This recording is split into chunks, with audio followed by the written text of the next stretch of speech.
Yep.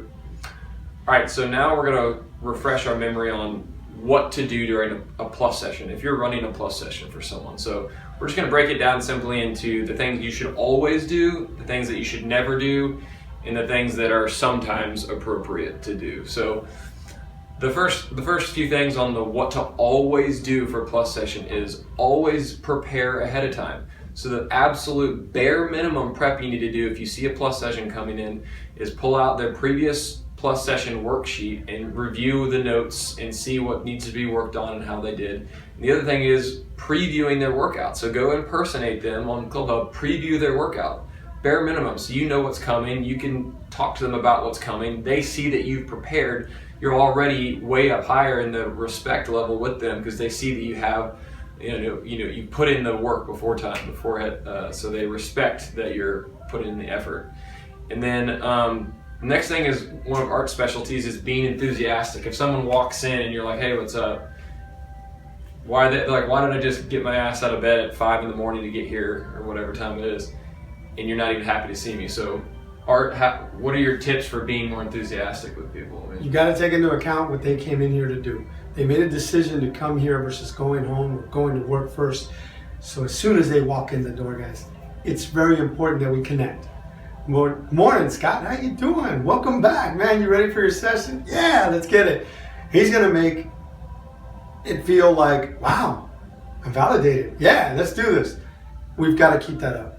When you're working with them, same thing. You've got to celebrate the little things. Come on, man, good job. Yeah, high five, fist pump, enjoy. Yeah, that's right. And I mean, yeah, and talking more specifically about within the session itself, every session, your goal always is to be perfecting their form. Decent form isn't okay.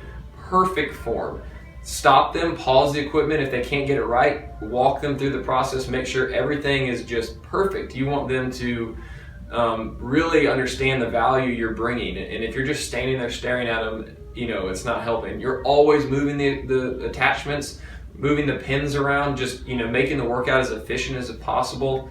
You're getting them water. You're using the clipboard. Use this freaking sheet, because even if you're not writing a whole lot, you at least have it ready in case you need to, and they see how much effort you're putting into tracking their progress. I mean, that perception is reality. They see you doing this, they perceive that you're working for them and doing what you can to help them. So, wipe down the equipment at the end of it. Just think of all the many ways you can provide an extra level of service, all of them. And there's 100 different things you can do. And don't underestimate how many tips you can provide on each and every exercise. And maybe later we'll do another video that shows that specifically. But every exercise, you have 10 different things you can point out to them to make it better, more efficient. And then going back to the beginning of their plus experience, Art, talk a little about assessing their starting points and celebrating their little success. So one of the biggest things you want to do, guys, is when we work with them the first time, don't put them on a cardio machine, walk away, drink your coffee, and text. That is the assessment. You put them on the cardio machine, preferably a treadmill, let them walk. If they're not comfortable with it, start slow. You decide. But you're assessing their gait, you're assessing their stride, you're looking at how they plant their feet. They complain about knee pain, look at what's going on. Watch their hips, watch their back. What do they do with their head and shoulders? You need to be active. You've got to actively assess. Follow that to the dynamic stretch. Same thing, rotation, shoulders. Look at the way they move their hips. Look at where they stand when they squat. All these things are important. We have to keep that in mind. All right, and so the reason why it's important that you do all these assessments up front is not that we can change every single one of those and make them perfect, but the point is you see where they come from so you can point out their successes along the way. People are much more encouraged when they know they're making progress, and sometimes it's hard for them to see. But if you can point out that, hey, your walking pace is better and all these little things throughout, it reminds them how far they've come. So then let's move on to the things you should never ever do in a plus session. First of all, you should never act bored. You should never stand there and stare at them. You're always trying to figure out ways to improve their session by moving the pin, correcting their form. A lot of times it simply just comes down to encouragement. Tell them when they should go for an extra rep. Give them a high five when they get 100% on an exercise that's difficult for them. Just be engaged throughout.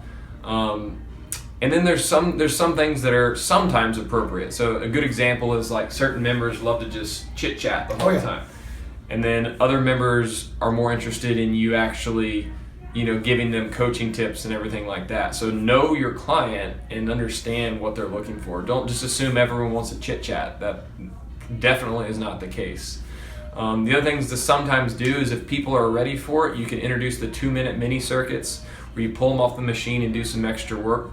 It provides, extra variety for people that have been at it for a while. You provide more value because if they talk about how they want to burn their legs a little bit more, you can come off and do the leg circuit we have, and I guarantee you they're going to feel it. And so it just adds an extra level of variety and customization for the person. So that kind of wraps up the nevers, the always, and the sometimes. There you go. Right, so go ahead and set up. You got it. Good. Awesome. Set your weight there.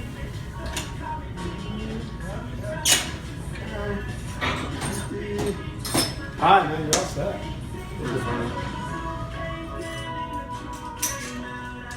Yawn. You got it. That's pretty good.